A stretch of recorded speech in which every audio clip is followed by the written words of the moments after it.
only just begun.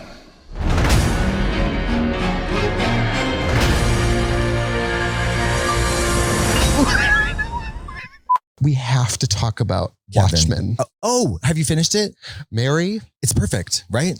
worked my this was my This was Watchmen. When we talk about storytelling, when we talk about acting, when we talk about allegory, when we talk about current events, giving an opportunity to look in the mirror as a human species. We talk about critique of society. When we talk about a show that is not afraid to tell the viewer that considering the sins of your people, your history is dismissive. Everything that's ever happened that's violent and bad is still now. Inheriting trauma. Girl, it was already good. My jaw.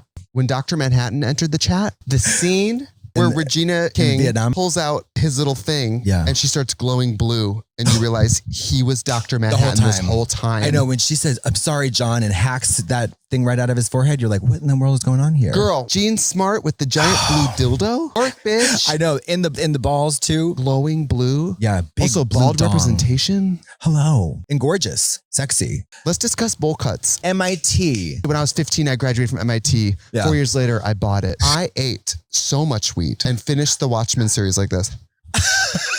I myself was living like Dr. Manhattan. Yeah. Nothing was past, present, and future. Yes. It was all together. I watched the film of Dr. Watchmen. Film. Yeah. Do you like it? I didn't love it. I mean, the series was superb. I don't know if it's good to go beat people up based on what you think justice is. Well, and I think that's what the show did a good job talking about. And the policemen covering their faces because of police being targeted. I mean, a show that wasn't afraid to make a villain white supremacy. How about the chair? The trapdoor chair. You know who she was? Who? Rose's mom from Titanic. The episode, maybe it's the last one, where all these timelines overlapping, the way he experiences time, like he's on his first date with her. He's like, oh, we're only going to last 10 years and then we're going to break up. And then could you date somebody who knew everything? Absolutely. If you get a I big old want blue Dr. dick like Manhattan that. to fuck me.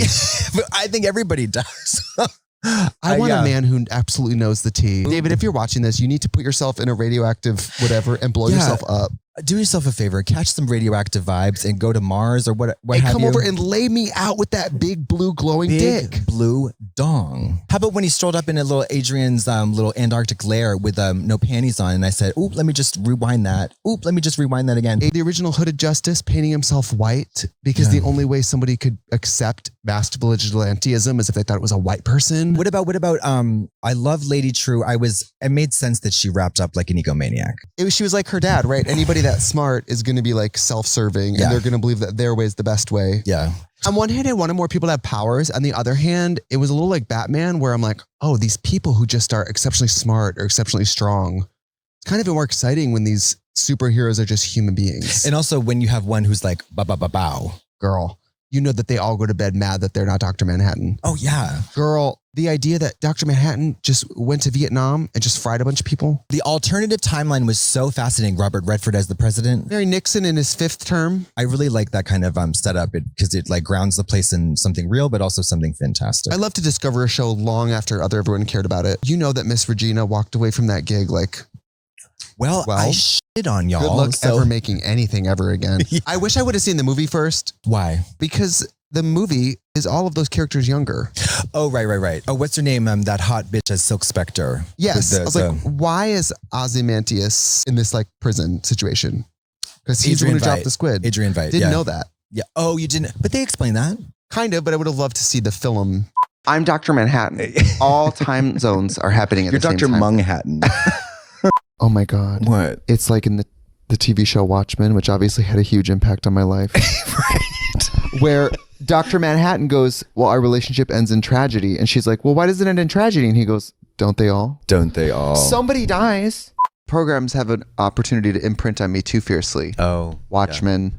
The ultimate thing that's wrong with America. There's the slavery thing too. They talk about it in Watchmen. Yes, they do. They talk about like all good topics, it is discussed in Watchmen. But, like until you can acknowledge something, you're not even beginning to process, apologize, and heal.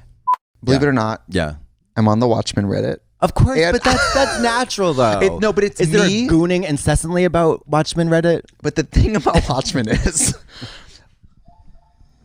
it mostly attracts like conservative right-wing people, a lot of it. So like, because some people read it and they get what they want of it. Some people are like, this is a conservative manifesto. Well, they like the villains in something. And I'm gay on there like, ooh, pretty pictures. Mary. I didn't just read Watchmen. You bought read the t-shirt too. Yeah. Doomsday Clock, the DC crossover of Watchmen. Oh, I don't know that one. Okay, in this one, the world is about to end again. And so Ozymandias is like, well, Dr. Manhattan's been missing for 20 years, but I think I know where he is. They cross universes over to the DC universe, where they find that Dr. Manhattan has been hanging out over with Superman, Batman, all that. And it's sickening. And then I read Before Watchmen, which is a prequel to The Watchwomen. Girl, where the Watchmen. And I think I read all the Watchmen now. Yeah, yeah. I think I'm going to read it again. Now that I've read everything, I think I would watch it again and I would actually collect more of what was going on. I told you I read Watchmen and I told David Silver, I was like, I loved this book. And he goes, yeah, it's considered the best graphic novel of all time. And I was like, okay, thank you. Yeah.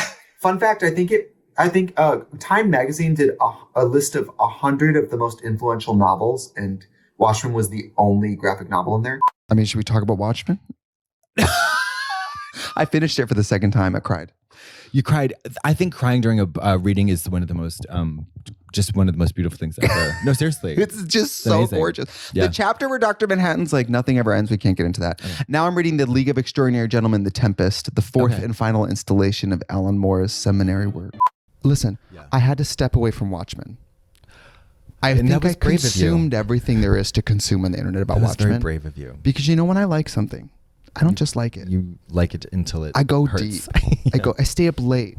I think about it all the time. Yeah. You talk about it all the time. And I talk about it all the time. So I had to move on. Well, you know what that made me think of? What? Watchmen. But then I was like... HBO Max is the shit. It's amazing. It's what I watched Batman Returns on last night. It's the home of Vigilantes. Vigilantes? Watchmen. It's the home of Watchmen. David got drunk the other night and put it on in bed. He put it on in bed. Did you watch it? I said, I'll fucking watch this. Call my bluff. Did you love it? It's great. Time doesn't exist. Nothing ever ends. It's a flat bread Watchmen. circle. It all comes back to... Watchmen's done. No. It's just the problem is it is timeless and it does always come back. It all comes back to Watchmen. Because one of the main things in that was nostalgia. When you say you're nostalgic about a certain time, think about who that certain time was good for. Yeah. He was Hooded Justice in Watchmen. And so I grabbed him and said, you got to play Hooded Justice. You've played a superhero from the biggest graphic novel of all time.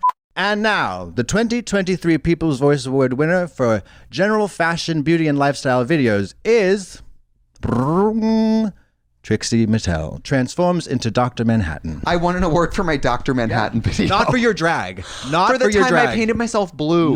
And just like the fantasy of like white supremacists being the enemy, it also of course brought me back to HBO Watchmen. I'm rereading Watchmen for the 4th time.